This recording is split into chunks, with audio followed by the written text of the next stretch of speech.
I walked into the living room one night when I was 11 and caught Dad standing over the kitchen table, flipping through the electric bill with one hand and holding a shut-off notice in the other. He looked like he wanted to throw up. "Go to bed, Ray," he said without even turning around. Instead, I sat down across from him and pointed at the balance due. "Why don't you call and ask for a payment plan?" That's the first night he let me help. I still remember the exact numbers: $173 overdue, $25 to keep the lights on. I figured out how much we could scrape together from his next paycheck, plus the coins from Mom's coffee tin. My name's Ray. I'm 54, divorced. I work HVAC contracts in the northern suburbs of Illinois, and I've been doing that for more than 20 years. My younger brother Tyler stayed in Minnesota and lives 5 miles from our parents in Apple Valley. Married young, had 2 kids, did the whole white picket fence routine. Me, I was the one who left. Before we go any further, quick note, share where you're watching from, city or country.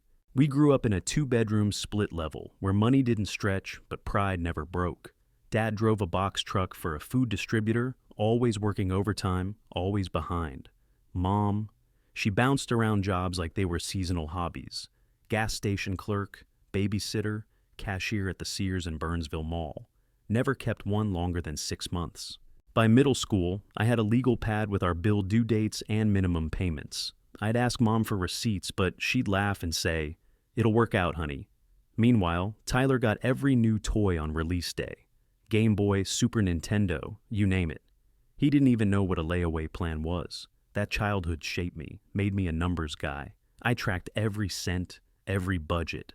If it wasn't written down, it didn't exist. I remember once Mom told me, "You worry too much, Ray.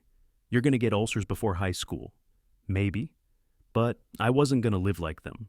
Scrambling for gas money, praying the debit card wouldn't decline at checkout. I left Apple Valley at 18 and never looked back. Tyler was still sleeping in when I caught the Greyhound to Chicago. I used to think I was running towards something better. Looking back now, I was just running from a family that never took responsibility for anything. And somehow, I still wasn't far enough. I got to Chicago with a duffel bag, $900 in savings, and the phone number of a guy who used to work with Dad. That first year was brutal. I signed up for trade school and worked nights loading pallets at a warehouse in Cicero. Slept in a converted basement with a busted radiator and a rat that didn't even bother hiding. I didn't care. I had a plan. By 22, I landed my first HVAC gig with a small outfit in Naperville. The guy who ran it was a hard ass, but fair. I learned fast, said yes to every job nobody else wanted. Rooftops in January, moldy attics in July. I froze my fingers off, came home smelling like Freon, and ate frozen pizzas 5 nights a week. Meanwhile, Tyler was back in Apple Valley, getting drunk with his buddies and knocking up his girlfriend. He'd call me now and then, asking for just a couple hundred to float me till Friday. I stopped picking up. That was around the time I found out my parents emptied the savings account I'd opened at 18, the one I never touched, not even during school, to pay for new siding on the house. I called Mom, asked her how the hell she could touch money that wasn't hers. She said, "We're family, Ray. We didn't think you'd mind helping the house." I hung up. Didn't speak to either of them for months. That was the shift. I stopped expecting anything. No birthday cards, no visits, no help. I started thinking of them like distant relatives, polite at holidays, but nowhere near the inner circle. Everything I built from then on was mine. I bought my own truck with cash, rebuilt my credit from scratch, moved out of the basement and into a studio in Elmwood Park, then a 1-bedroom in Des Plaines. Paid everything on time, made double payments when I could. Met a woman named Carla when I was 32, got married a year later. It lasted a while, long enough that when it ended, we split the furniture like civilized people. No screaming, no court fights. Just 2 tired adults admitting it wasn't working. That was 7 years ago. I didn't waste time looking back. Last year, I landed a contract with a big logistics company out near O'Hare. Monthly service, 15 properties, high demand. It was everything I'd been grinding for. My crew handled the bulk of it, but I still took on call-outs when things got messy. In December, the regional manager pulled me aside after a job and said, "You've saved us a fortune this year. We've never had fewer service outages." 3 weeks later, a check hit my account. Performance bonus. $19,000 after taxes. I stared at the number for a long time. I didn't touch it for days. Then I started looking. Found a modest 2-flat in Berwyn. Nothing fancy, but solid bones, good neighborhood, no HOA bullshit. The plan was simple. Live in the bottom unit, rent out the top. Let it pay for itself. My first piece of property. I wasn't dreaming big. I just wanted something that was mine. No co-signers, no shared walls with family, no fake promises about siding or emergencies. Just bricks, rent, and peace. And for once, I thought I'd finally earned that. About 3 weeks after that bonus cleared, Mom called me on a Thursday evening. I was under a rooftop unit in Skokie, freezing my knuckles off, phone buzzing in my jacket. I almost let it go to voicemail, but something told me to answer. Her voice was sugar sweet. "Hey honey, we're doing a little cookout Sunday.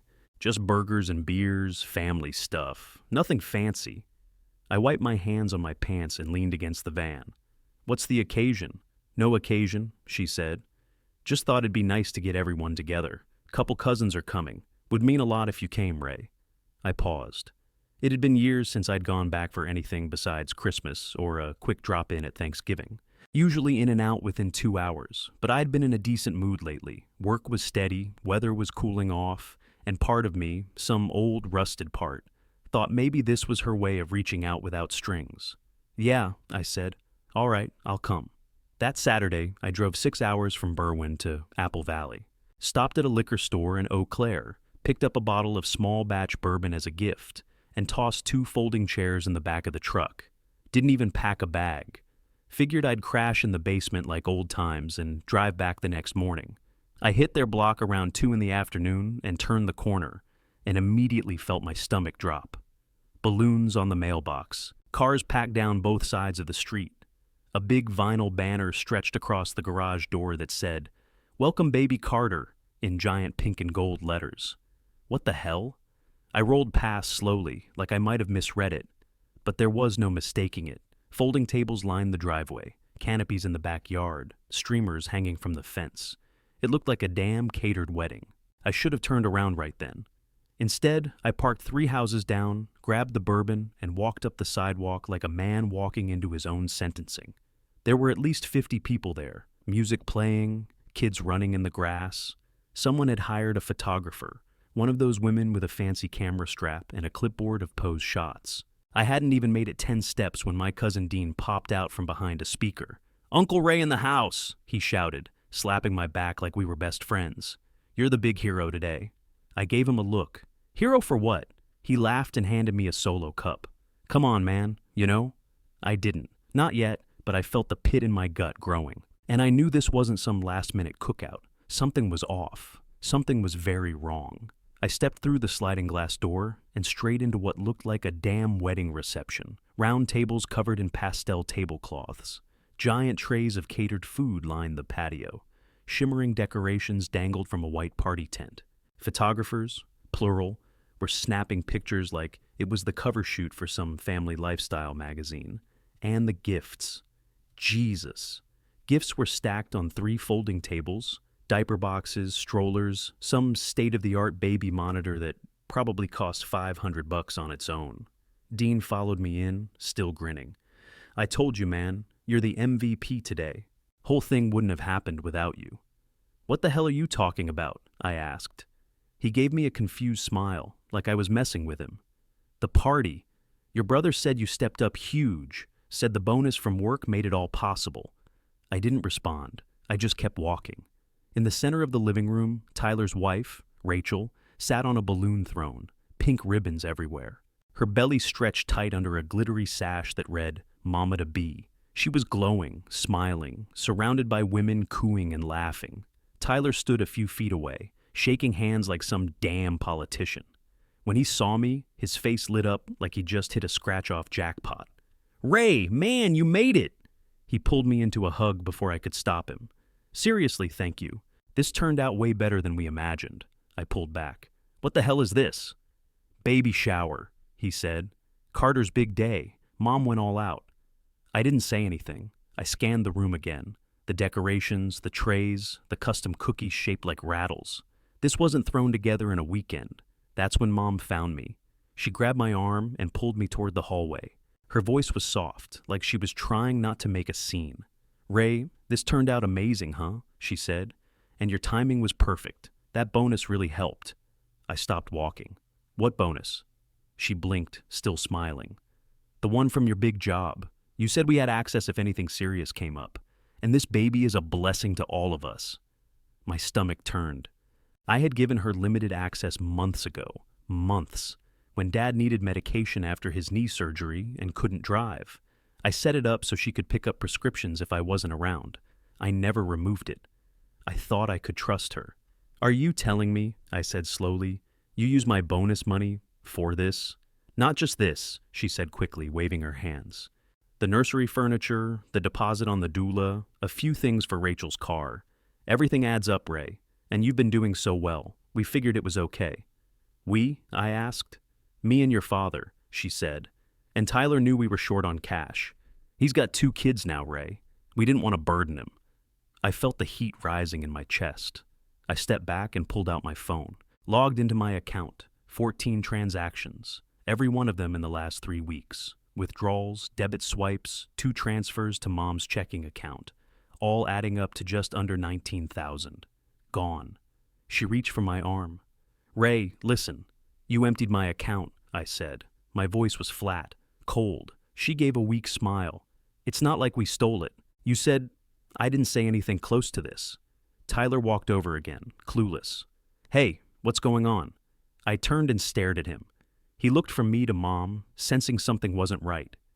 "You knew about this?" I asked. He opened his mouth, then closed it. I thought they were using savings." I didn't speak. I just walked outside, through the tent, past the cameras, past the balloon arch. My bourbon bottle was still sitting on the patio table. I grabbed it. Then I walked straight to the side gate, out to the street, and sat in my truck. I didn't drive off. Not yet. I just sat there, holding a bottle I'd bought out of respect, holding back the urge to break every damn window in that house. I went back in, didn't say a word, grabbed a paper plate, loaded it with ribs and potato salad I couldn't even look at, and found an empty seat near the back tent. Tyler's buddy had a microphone and was running some dumb guess the baby food game. Women were blindfolded, tasting mystery jars while everyone laughed. Some kid next to me was gluing diapers into a cake with ribbons and pacifiers. Every table had floral centerpieces with printed napkins that read Team Carter in glitter ink. The kind of thing that didn't just appear overnight. I chewed half a rib just to look occupied, then slipped through the side door and into the house. Dad's office was in the den, door unlocked. I sat down in his swivel chair and pulled out my phone again. Logged in. 14 withdrawals and transfers. 3,000 to Mom's checking account. 1,800 for Baby Superstore online. 500 at a catering company in Burnsville. 7 ATM withdrawals, all between 400 and 600, spaced out over 2 weeks. It was like watching a house burn down in slow motion. I took screenshots, saved everything, sent copies to my email. Then I sat there, gripping the edge of the desk so hard my knuckles cracked. This wasn't a misunderstanding. This wasn't bad judgment. It was theft. I walked back to the kitchen, found Mom pouring iced tea into mason jars like she was hosting a damn Pinterest party. "Hey," I said. She turned with a big smile. "Having fun? It's a hit, right? How do you think this is okay?" She blinked. "What?" "The account," I said. "The money, the withdrawals. You didn't even ask."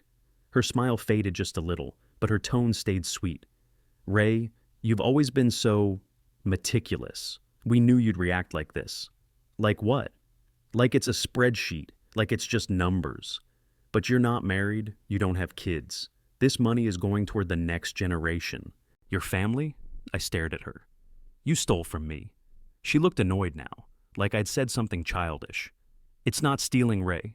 We're your parents. It's all the same pot when you think about it." "No," I said, low and sharp. "It's not. I earned that money. You took it." Dad walked in then, holding a beer and wearing that tired look he always had after Mom spoke too long.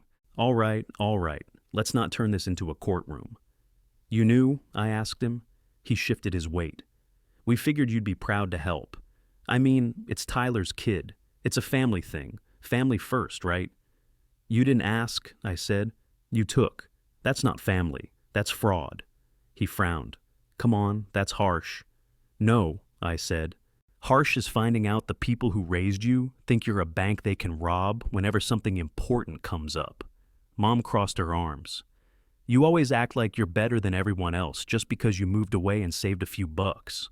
I didn't answer. I just turned around and walked straight into the guest room, shut the door, and locked it. Then I pulled out my laptop, logged in again, and started freezing everything. Transferred what little was left into a new account. Called the bank and reported unauthorized access. I could hear the party still going. Laughter, music, baby games, like nothing had happened. Let them have their damn tea party. I was done playing along. The yelling started before I even made it out of the room. Mom's voice rising behind me, Dad trying to play buffer, both of them talking over each other. But it all stopped when Tyler walked in.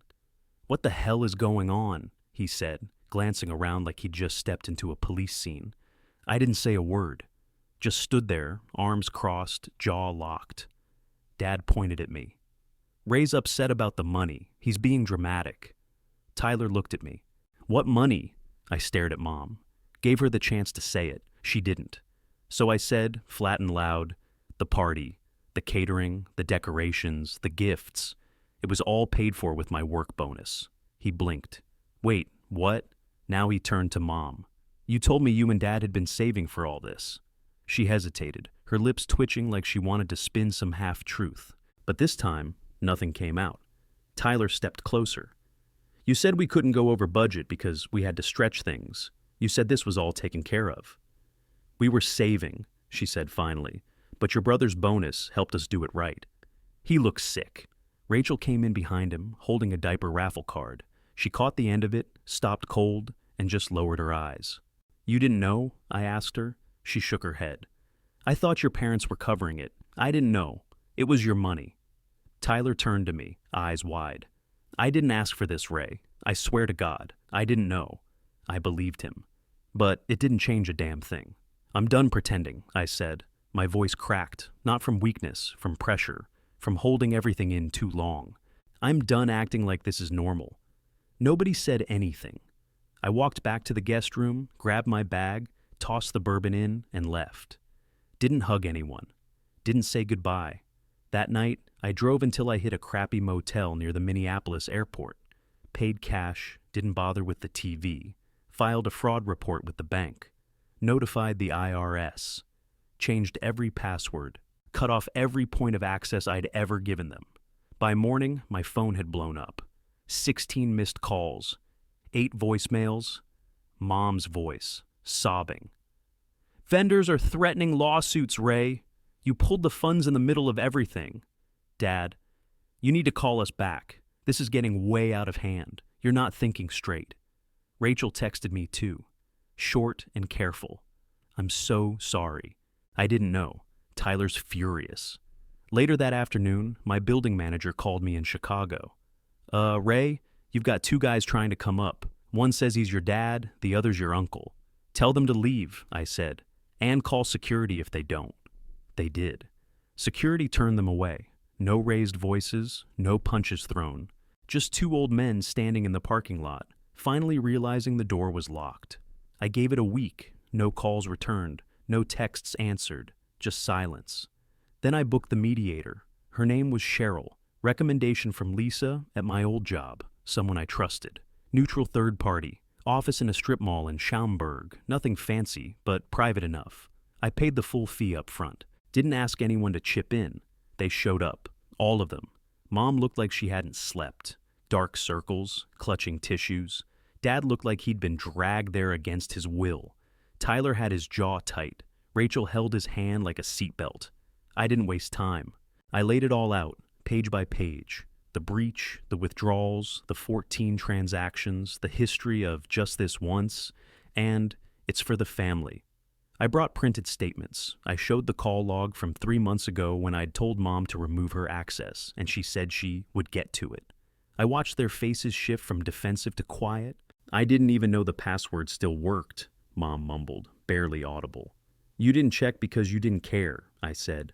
You thought it was free money. Dad stared at the table, arms crossed, said nothing. Every time I started to get ahead, I told them, you found a way to pull me back in. Siding, prescriptions, a baby shower, always something urgent, never honest. Mom started crying. The ugly kind, shoulders shaking, nose running, zero grace. "I thought you were okay," she said. "You always seemed so together. I figured you wouldn't miss it." "That's not the point," I snapped. "It was mine. And you didn't ask." Tyler finally spoke. "Ray, I swear I didn't know. I thought they had savings. I thought this was already handled." I nodded. "I believe you." "I do." He looked at me, eyes red. "I'll pay you back whatever I can. Might take time, but—" I cut him off. "I don't want it." Everyone went still. "I don't want your money," I said. "I want distance. I want peace. And I want control over my own damn life again." Rachel squeezed his hand tighter. Mom sniffled. "You've all used me for so long, you forgot I have limits. That ends today." Cheryl wrapped it up. Everyone nodded like they agreed, but I could see it. They didn't get it yet. Not fully, but I did. I stood up first, picked up my folder. As I reached the door, Tyler said, "I really am sorry." I stopped, looked at him. "Then break the cycle. Don't let your kid grow up thinking this is normal." He didn't answer, just gave a slow, heavy nod. I walked out. No hug, no fake promises, no turning back. 2 weeks after that meeting, I wired the down payment and closed on the 2-flat in Berwyn. Clean deal, all cash, title in my name only. First thing I did was change the locks. The upstairs tenant's a Navy vet, mid-40s, keeps to himself, pays early, never asks for anything. Exactly what I wanted. The downstairs unit? Mine. Quiet, efficient, no framed family photos. Just what I need and nothing I don't. Mom and Dad haven't seen the place. They won't. Not unless something major changes. And I don't see that happening. They tried, of course. A few soft texts. Dad sent a card with a drawing from Carter, little crayon stick figure that said Uncle Ray. Cute. Didn't mean much. I didn't write back. Tyler sends pictures sometimes. Carter in a pumpkin patch, Carter eating mashed peas. We're fine, I guess. Not close. But no longer tangled. That's all I ever wanted. The vendors stopped calling once the bank reversed the charges. Took a couple of angry emails and one formal complaint, but it stuck. The mess stayed with them, where it belonged. I sleep better now. No late-night anxiety over surprise withdrawals. No more wondering who has access to what. I don't loan, I don't co-sign, and I don't explain myself to people who think love comes with a price tag. I've started mentoring a couple of younger guys from the trade school, one in his 20s, the other fresh out of high school. Bright kids, good workers. I teach them what nobody taught me, how to save, how to budget, how to tell their own mother no if they have to. Told one of them last week, your first paycheck isn't for spending, it's for escaping. Start there. The property they stole was money. The property I reclaimed was dignity. And I'll be damned if I ever let anyone confuse the two again.